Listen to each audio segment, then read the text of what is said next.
না লতিফের হাত দেখা যাচ্ছে সমস্যা।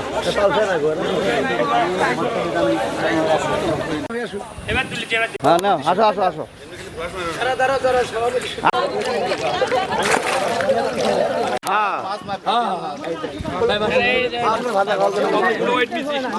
ক্যামেরা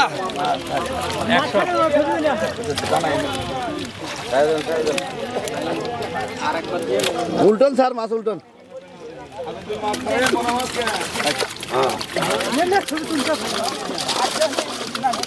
দ্রুত দ্রুত দ্রুত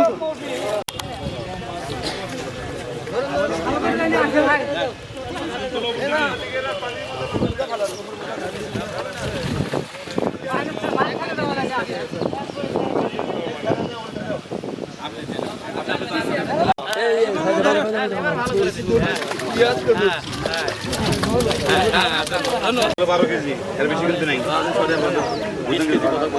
কি 20 কেজি এদিকে তাকালে 2025 উদযাপন উপলক্ষে আজকে আমাদের এখানে উপস্থিত রয়েছেন আমাদের উপজেলা মৎস্য কর্মকর্তা, অতিরিক্ত মৎস্য কর্মকর্তা, আর উপস্থিত রয়েছেন আমাদের উপজেলা কৃষি কর্মকর্তা, মহিলা বিষয়ক কর্মকর্তা, উপজেলা প্রকৌশলী, হিসাবরক্ষক কর্মকর্তা, সমাজসেবা কর্মকর্তা, উপস্থিত রয়েছেন পৌর বিএনপির সভাপতি সহ সাংগঠনিক সাধারণ সম্পাদক সহ সকলে, আর উপস্থিত রয়েছেন যুব দলের প্রতিনিধিগণ, ছাত্র দলের প্রতিনিধিগণ, আর উপস্থিত রয়েছেন আমাদের বিভিন্ন সুশীল সমাজের প্রতিনিধিগণ, ইলেকট্রনিক এবং প্রিন্ট মিডিয়ার সকল সাংবাদিকগণ, অন্যান্য দপ্তরের সকল কর্মকর্তাগণ, সকলকে আমার সালাম, আসসালামু আলাইকুম।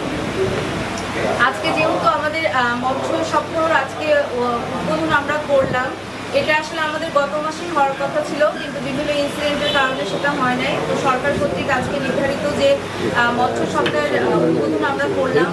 আমরা মৎস্য সপ্তাহ পালন করছি একটি দিনে, কিন্তু আমার মনে হয় যে মাছে ভাতে বাঙালি এই কথাটা আমাদের সকলের সাথেই ওতপ্রোতভাবে জড়িত। কারণ আমরা 2 দিন যে খাবার খাই, খাওয়ার পরে মনে হয় যে মাছ খেতেই হবে। আপনি মাংস খেলেন, মাংস খাওয়ার পরেও মনে হয় কিন্তু রিপিটেড লাগে, কিন্তু মাছ খেতে কিন্তু এরকম লাগে না। তো মাছ আমাদের কাছে এরকম একটা ইম্পর্টেন্ট বিষয়। আর সবচেয়ে বড় বিষয় হচ্ছে মাছে যে পুষ্টি এবং যে আমিষের যে চাহিদাটা আমাদের পূরণ হয়। তো আমি আশা করি যে এখানে আমাদের যারা খামারি রয়েছে তাদেরকে যেন আমরা আরো বেশি সাফল্যমণ্ডিত করতে পারি এবং তাদেরকে যেন আরো হেল্প করতে পারি। সরকার থেকে বিভিন্ন ধরনের আমাদের প্রণোদনা আসে এবং সরকার থেকে যে সুযোগ সুবিধাগুলো আসে, আমি মনে করি যে অনেক খামারি যারা অনেক বড় বড় খামার রয়েছে কিন্তু তারা অনেকে জানেই না। তো সেই বিষয়টা আমি মনে করি সরকারের একজন কর্মচারী হিসেবে আমাদের মৎস্য কর্মকর্তাকেও আমি অনুরোধ করব যেন সেই তথ্যগুলো বা কী ধরনের সুযোগ সুবিধা আসে সেটা যেন আমরা তাদের মধ্যে সেই সেবাটা পৌঁছে দিতে পারি। আরেকটা বিষয় আমাদের এখানে রয়েছে যে আমি সেই শক্তি, আমি সেই মুক্তি। তো এই কথাটা বা এই স্লোগানটা সামনে রেখে আমি মনে করি যে আমাদের সোনাতলা উপজেলা আরও বেশি মৎস্য সমৃদ্ধ হবে এবং আজকে থেকে আগামী 10 বছর পরে যেন আমাদের আরও, আজকে যদি 20 জন খামারি করে থাকে সেখানে যেন আরও 200 জন মৎস্য খামারি সৃষ্টি আমরা করতে পারি। এবং আমি আশা করব যে সার্বিক সহযোগিতা আমাদের উপজেলা প্রশাসন এবং মৎস্য কর্মকর্তার পক্ষ থেকে থাকবে। আমার দরজা আপনাদের জন্য 24 ঘন্টায় খোলা আছে। শুধু বলছি মুখে এরকম না, আমার কাছে যেই আসুক না কেন আমি সার্বক্ষণিক চেষ্টা করি যে তাদের সাথে কথা বলার জন্য বা তাদের যে বিষয়টা শোনার জন্য। তো আমি মনে করি যে আমাদের মৎস্য কর্মকর্তা সেই মেসেজটা বা সেই জিনিসটাকে আরও বেশি সুন্দর করবে এবং যতক্ষণ পর্যন্ত যতটুকু সময় আমরা এখানে আছি ততটুকু সময় সরকারের কর্মচারী হিসেবে যেন আমরা আপনাদের সকলের সাথে কাজ করতে পারি। ধন্যবাদ সবাই। আজকের এই অনুষ্ঠানে জাতীয় মৎস্য সপ্তাহ 2025 উপলক্ষে সবাই উপস্থিত থাকার জন্য ধন্যবাদ ও কৃতজ্ঞতা জ্ঞাপন করছি। আর এবারের প্রতিবাদ্য হচ্ছে আমাদের অবৈধ শ্রম গড়ে তুলি, দেশি মাছে দেশ ভরি, যা আমাদের মৎস্য সম্পদের গুরুত্ব ও ভবিষ্যৎ কর্মপরিকল্পনা হিসেবে ভূমিকা রাখবে। কারণ দেশি মাছ না হলে মানে এখন দেখা যাচ্ছে যে আমাদের বিভিন্ন নিষিদ্ধ জাল টাল ব্যবহারের কারণে আমাদের দিন দিন দেশি মাছ কমে যাচ্ছে।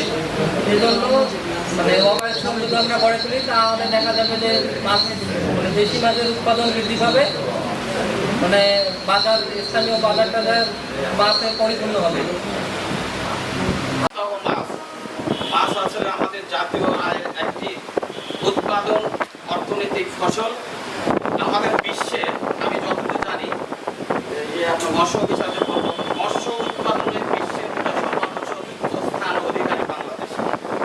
বার্ষিক 3.57% এবং কৃষি খাত হইতে 25% মৎস্য খাত থেকে উৎপাদন হয়।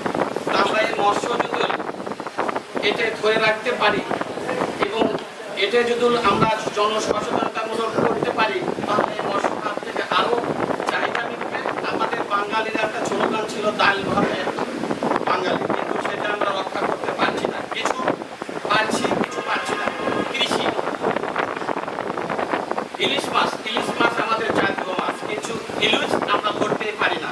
ইলিশকে যদি সংরক্ষণ করা যায়, তাহলে আমি 88 সালে আমি ক্লাস 8-এ পড়তাম, তখন সোনাতলা উপজেলা পরিষদের মধ্যে আমরা যেন বৈজ্ঞানিক পদ্ধতিতে বা মৎস্য অফিসারদের পরামর্শে আমরা যেন উৎপাদন বৃদ্ধি করতে পারি এবং আমাদের দেশের চাহিদা মিটে বাইরে রপ্তানি করতে পারি, সেই উপলক্ষে মৎস্য অফিস কাজ করে যাচ্ছে। যাদেরকে নিয়ে আমাদের দর্শক খামারিদের সকলকে জানাচ্ছি সালাম, আসসালামু আলাইকুম। আমাদের সরকারের র্যালি হচ্ছে, আমাদের যে স্লোগান সেটি হচ্ছে অভয়াশ্রম গড়ে তুলি দেশি মাছের দেশ ভরি। এখানে খুবই গুরুত্বপূর্ণ কয়েকটি তথ্য লুকায়িত রয়েছে। মৎস্য কর্মকর্তা বলেছেন যে আমাদের অভয়াশ্রমগুলো কিন্তু ধীরে ধীরে নষ্ট হয়ে যাচ্ছে। আপনারা খেয়াল করবেন, আমাদের আগে উন্মুক্ত জলাশয় ছিল, যে যার মতো মাছ ধরতো, বর্ষাকালে মাছ হইতো, যে যে এলাকায় থাকতো সেই এলাকার জেলেরা সেখানকার মাছ ধরতো, সাধারণ মানুষ মাছ ধরতো।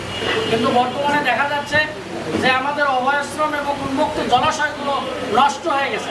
এমনকি অনেকে নদীর মধ্যে নেট দিয়ে মাছ ধরে, এমনকি সাধারণ যে জলাশয়গুলো ব্রিজের নিচে চলে গেছে সেখানেও নেট দিয়ে মাছ আটকে রেখে সেখানে মাছ ধরে। অনেকে নেট দিয়ে সেখানে মাছ চাষ করে, এতে করে বদ্ধ জলাশয়ের পরিমাণ বেড়ে গেছে।